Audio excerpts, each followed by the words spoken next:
आत्तापर्यंत तुम्हाला partnership final अकाउंटबद्दल म्हणजेच पार्टनरशिप फायनल अकाउंटमध्ये येणाऱ्या गोष्टी, उदाहरणार्थ प्रॉफिट अँड लॉस अकाउंट, उदाहरणार्थ ट्रेडिंग अकाउंट, त्याच्यानंतर प्रॉफिट अँड लॉस अकाउंट आणि त्याच्यानंतर बॅलन्स शीट, याची मी तुम्हाला माहिती दिली आणि त्याच्यावरचं उदाहरणही सोडून घेतलं. आता ते सोडवत असताना जो ट्रायल बॅलन्स दिलेला असतो, त्या ट्रायल बॅलन्समध्ये ज्या गोष्टी असतात त्याचा इफेक्ट फक्त एकदाच केला जातो असं पण म्हटलेलं होतं. आणि ॲडजस्टमेंटमध्ये ज्या गोष्टी दिलेल्या असतात त्याची डबल इफेक्ट होतो असं मी तुम्हाला सांगितलेलं आहे. परंतु तुम्हाला चकवा देण्यासाठी, तुम्हाला संभ्रमात पाडण्यासाठी ट्रायल बॅलन्समध्ये काही ॲडजस्टमेंट दिलेलं असतात.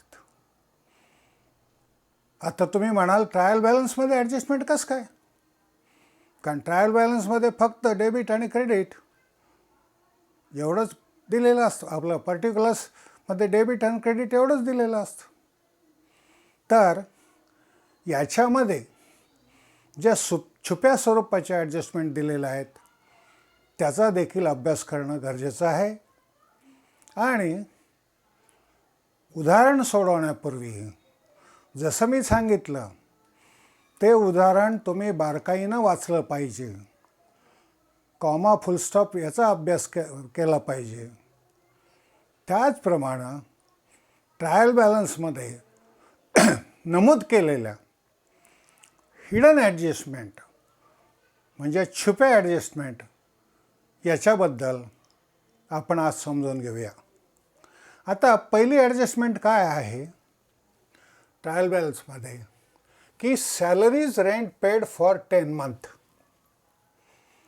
Salaries and rent paid for 10 months.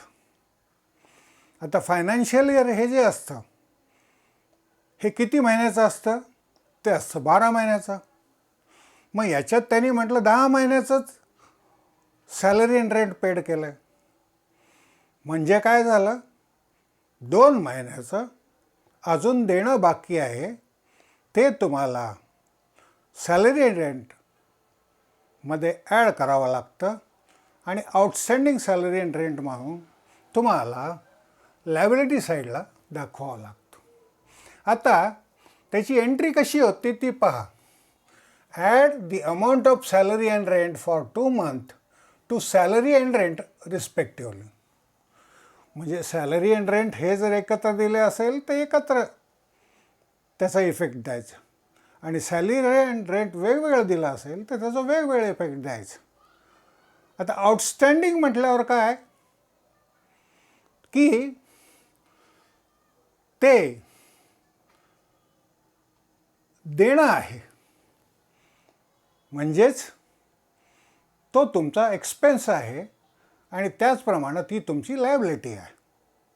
म्हणून ट्रेडिंग अकाउंटच्या डेबिट साईडला तुम्हाला ते आपलं सॅलरी अँड रेट हे तुम्हाला प्रॉफिट अँड लॉस अकाउंटच्या डेबिट साईडला घ्यावं लागेल आणि ते बॅलन्स शीटमध्ये स्वतंत्ररित्या salary outstanding salary and rent किती महिन्याचं फॉर 2 months हे लायबिलिटी साईडला दाखवावं लागेल. आता लायबिलिटी साईडला हे तुम्ही दाखवा. त्याच्यानंतर दुसरी हिडन ॲडजस्टमेंट आहे insurance premium paid for 1 year. म्हणजे काय? इन्शुरन्सचा आपण हप्ता भरला, विम्याचा आपण हप्ता भरला किती कालावधी करता? 1 महिन्याच्या कालावधी, 1 वर्षाच्या कालावधी करता. परंतु 1 महिन्याच्या कालावधी करता कधी भरला तो? 30 जून 2019ला. आता 30 जून 2019ला तुम्ही 1 वर्षाचा प्रीमियम भरला. म्हणजे काय झालं की 3 महिन्याचा इन्शुरन्स हा तुम्ही जादा भरला. कारण काय, accounting year end on 31 March. म्हणजे एंड ऑन 31 मार्च म्हटल्यानंतर ते अकाउंटिंग इयर काय असेल, 1 एप्रिल 2018 टू 31 मार्च 2019. आणि याच्यामध्ये तुम्ही पुढच्या 3 महिन्याचं भरलेलं आहे. त्याच्यामुळं त्याचे एंट्री काय होईल, ॲडजस्टमेंट काय होईल, तर deduct the proportionate amount of insurance on the debit side of the profit and loss account. म्हणजे प्रॉफिट अँड लॉस अकाउंटच्या इन्शुरन्सच्या रकमेमधनं लेस प्रीपेड इन्शुरन्स म्हणून ते वजा करायचं. ते किती महिन्याचं, तर ते 3 महिन्याचं. म्हणजे तर बॅलन्स शीटला त्याचा इफेक्ट काय होईल, show separately the amount of prepaid insurance asset side of the balance sheet. म्हणजे ते तुम्हाला ॲसेट साईडला का दाखवतो आपण, की तो एक्सपेन्स तुम्ही ॲडव्हान्समध्ये भरलेला आहे. मग तो तुमचा लॉस आहे का, ती तुमची लायबिलिटी आहे का, नाही, ऑलरेडी तुम्ही भरलेलाच आहे.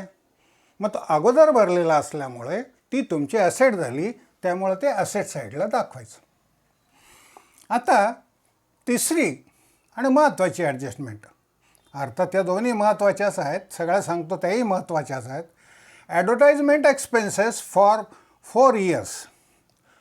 आता याच्यामध्ये म्हटलेलं असतं ट्रायल बॅलन्समध्ये की advertisement expenses for 4 year amounting to ₹16,000.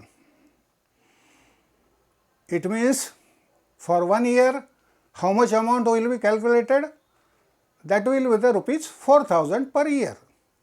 So त्यामुळे ती 1/4 रक्कम जी आहे 16,000च्या म्हणजे 4,000 ही प्रॉफिट अँड लॉस अकाउंटच्या डेबिट साईडला खर्च म्हणून ॲडव्हर्टाइजमेंट म्हणून दाखवायची असते. आणि राहिलेली जी 3/4 ॲडव्हर्टाइजमेंट एक्सपेन्सेस आहे ती काय राईट ऑफ केली वगैरे असं लिहिलेलं नसेल, तर ती रक्कम बॅलन्स शीटच्या ॲसेट साईडला दाखवायची. आता त्याच्यानंतर रेंट रिसिव्ड फॉर 11 मंथ. आता इथं देखील पहा, रेंट रिसिव्ड फॉर 11 मंथ. तुम्ही एखादी जागा भाड्याने दिली असेल, फॅक्टरी इमारत भाड्याने दिली असेल, तर त्याचं रेंट किती महिन्याचं तुम्ही कॅल्क्युलेट करणार, तो करणार तुम्ही 12 महिन्याचा. आता 12 महिन्याचा का कॅल्क्युलेट करणार, तर आर्थिक वर्ष हे 12 महिन्याचं असतं. त्याच्यामुळं 1 महिन्याचं ते यायचं राहिलेलं आहे. मग अशा वेळेला तुम्ही काय करणार, appropriate portion of the amount of 1 month to rent received on the credit side of the profit and loss account. म्हणजे क्रेडिट साईडच्या प्रॉफिट अँड लॉसच्या क्रेडिट साईडच्या रेंटमध्ये एक महिन्याची रक्कम ॲड करायची आणि ती सदर रक्कम, दुसरा इफेक्ट त्याचा होतो, show the same amount on the asset side of the balance sheet. त्या asset side of the balance शीटच्या क्रेडिट साईडला ते दाखवायचं स्वतंत्ररित्या. आता 5वा आणि महत्त्वाची adjustment, 16% investment purchased on 1 January 2019. 1 जानेवारीला तुम्ही 16% दराने इन्व्हेस्टमेंट केली. तुमचं अकाउंटिंग इयर कितीचं आहे, 31 मार्च 2019. मग याचा अर्थ काय झाला की तुम्हाला 3 महिन्याचं जे व्याज आहे ते तुमचा इन्कम म्हणून तुम्ही कुठं दाखवणार, interest receivable for 3 month on the credit side of the profit and loss. म्हणजे ते दाखवणार तुम्ही प्रॉफिट अँड लॉस अकाउंटच्या क्रेडिट साईडला जर रेंट रिसिव्ड 11 महिन्याचा तिथे असेल तर त्याच्यात हे 1 महिन्याचं ॲड करायचं आणि त्याचा दुसरा इफेक्ट कुठं होणार तर तो होणार बॅलन्स शीटच्या ॲसेट साईडला. तर बॅलन्स शीटच्या ॲसेट साईडला काय होणार, add the amount of interest received on the investment on the asset side of the balance sheet. Balance शीटच्या ॲसेट साईडला 1 महिन्याचा जो इंटरेस्ट आहे तो तुम्ही दाखवायचा. आता हे जे ॲडजस्टमेंट तुम्हाला सांगितल्या ही ॲडजस्टमेंट फार छुप्या स्वरूपाच्या असतात, हे तुम्हाला संभ्रमात टाकणारे असतात. याच्यासाठी मी हा एक स्वतंत्र व्हिडिओ बनवलेला आहे. आता आपण पार्टनरशिप फायनल अकाउंट्समधल्या ॲडजस्टमेंट ज्या पाहिल्या त्याच्यानंतर अजून 1-2 ॲडजस्टमेंट अशा आहेत की त्या फार महत्त्वाच्या आहेत. तर त्याच्यापैकी एक commission to manager or partner. तर प्रॉब्लेममध्ये commission to manager or partner हे तुम्हाला दिलेलं असतं. ते कसं दिलेलं असतं तर पहिलं पद्धत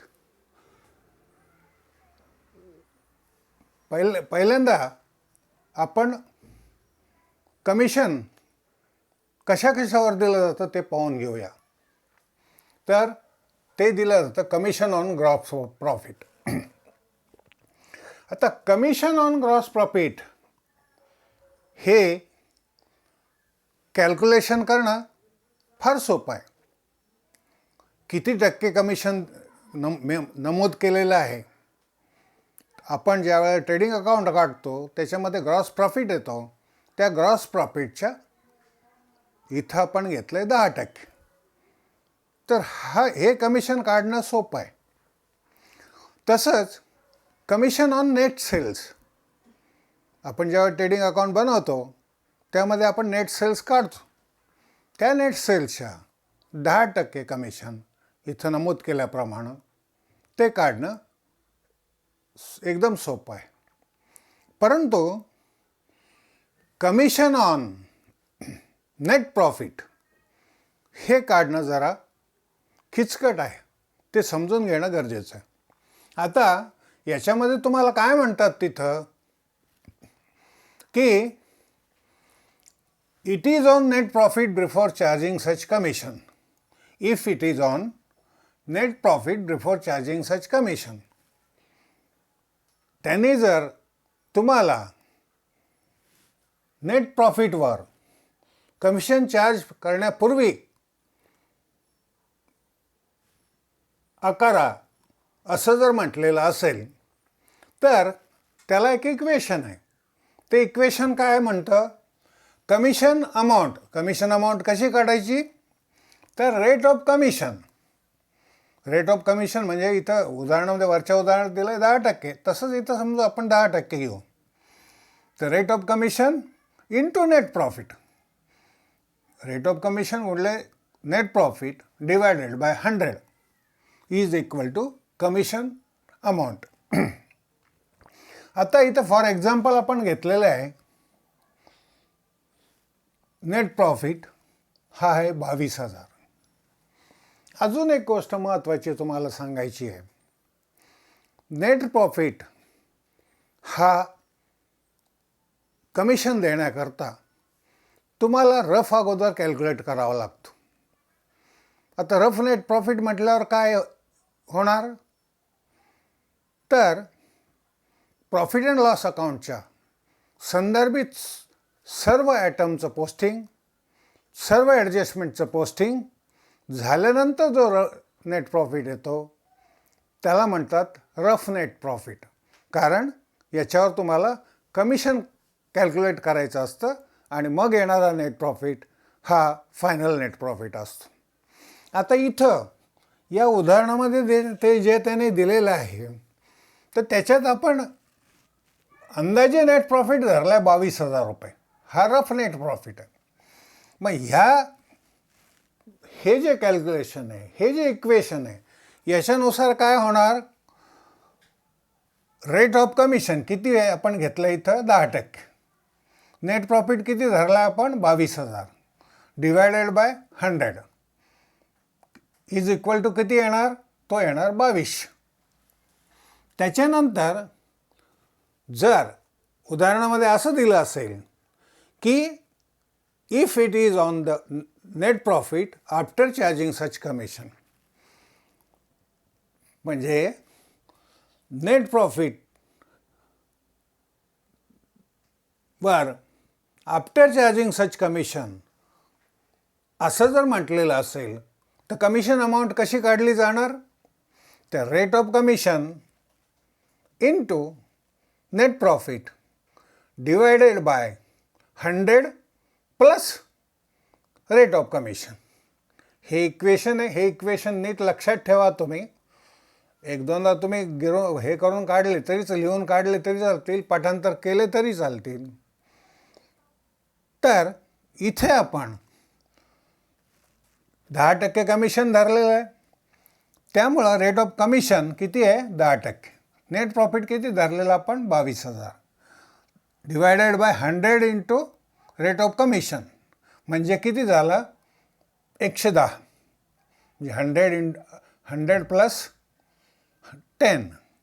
इथं पण म्हटलं मी, चुकून म्हटलं असेल 100 प्लस रेट ऑफ कमिशन धरायत, म्हणजे इथं झालं 100 प्लस 10, म्हणजे 10 into 22,000 divided by 100 plus 10 is equal to 10 into 22,000 divided by 110 is equal to 2,000. अशा रीतीनं हा कमिशन वर्कआउट केलं जातं.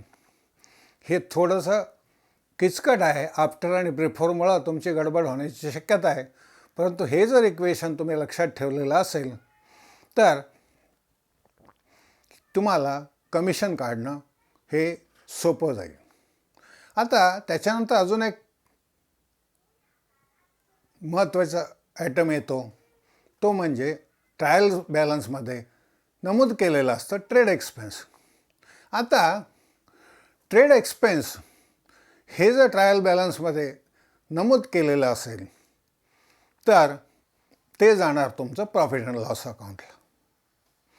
परंतु जर ट्रायल बॅलन्समध्ये ट्रेड एक्सपेन्सेस बरोबरच sundry expenses, office expenses, miscellaneous expenses असं जर नमूद केलेलं असेल तर ट्रायल बॅलन्समध्ये नमूद केलेलं ट्रेड एक्सपेन्स हे जाणार ट्रेडिंग अकाउंटला, डेबिट साईडचे ट्रेडिंग अकाउंटला, आणि उरलेले जे सन्ड्री एक्सपेन्सेस आहेत, ऑफिस एक्सपेन्सेस आहेत किंवा मिसलेनियस एक्सपेन्सेस आहेत, हे जाणार तुमच्या प्रॉफिट अँड लॉस अकाउंटच्या डेबिट साईडला.